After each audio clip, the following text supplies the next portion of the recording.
आज विवेकानंद जयंती की आप सभी को बहुत बहुत शुभकामनाएं। स्वामी विवेकानंद का जन्म 12 जनवरी 1863 ईस्वी को हुआ था। उनका बचपन का नाम नरेंद्र था। उन्होंने अल्प आयु में ही संन्यास धारण कर लिया था।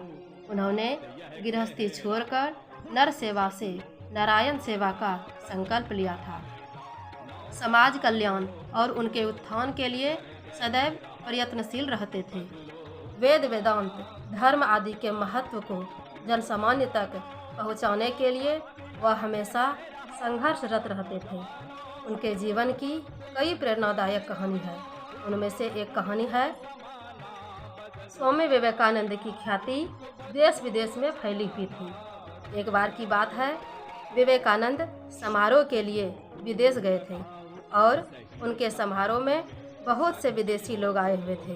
उनके द्वारा दे गए स्पीच से एक विदेशी महिला बहुत ही प्रभावित हुई थी और वह विवेकानंद के पास आई और स्वामी विवेकानंद से बोली कि मैं आपसे शादी करना चाहती हूँ ताकि आपके जैसा ही पुत्र मुझे प्राप्त हो। इस पर स्वामी विवेकानंद बोले कि क्या आप जानती हैं कि मैं एक सन्यासी हूँ, भला मैं कैसे शादी कर सकता हूँ? अगर आप चाहो तो मुझे अपना पुत्र बना लीजिए, इससे मेरा सन्यास भी नहीं टूटेगा और आपको मेरे जैसा पुत्र भी मिल जाएगा। इस बात को सुनते ही विदेशी महिला स्वामी विवेकानंद के चरण में गिर गई और बोली कि आप धन्य हैं, आप ईश्वर के समान हैं जो किसी भी परिस्थिति में अपने धर्म के मार्ग से विचलित नहीं होते हैं। इस कहानी से हमें यह शिक्षा मिलती है कि सच्चा पुरुष वही होता है जो हर परिस्थिति में नारी का सम्मान करता है, नारी का आदर करता है।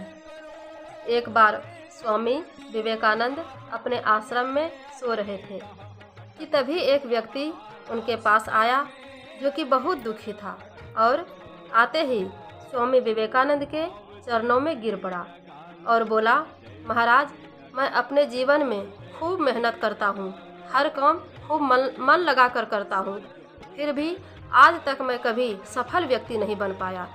उस व्यक्ति की बातें सुनकर स्वामी विवेकानंद ने कहा, आप मेरे इस पालतू कुत्ते को थोड़ी देर तक घुमा कर लाइए, तब तक आपके समस्या का समाधान ढूंढता हूँ।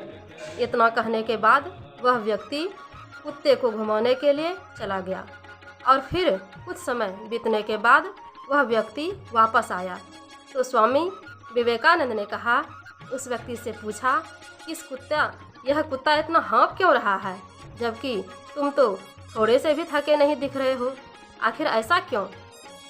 उस पर उस व्यक्ति ने कहा कि मैं तो सीधा अपने रास्ते पर चल रहा था, जबकि यह कुत्ता इधर उधर रास्ते भर भागता रहा, कुछ भी देखता तो उधर ही दौड़ जाता था, जिसके कारण यह इतना थक गया है।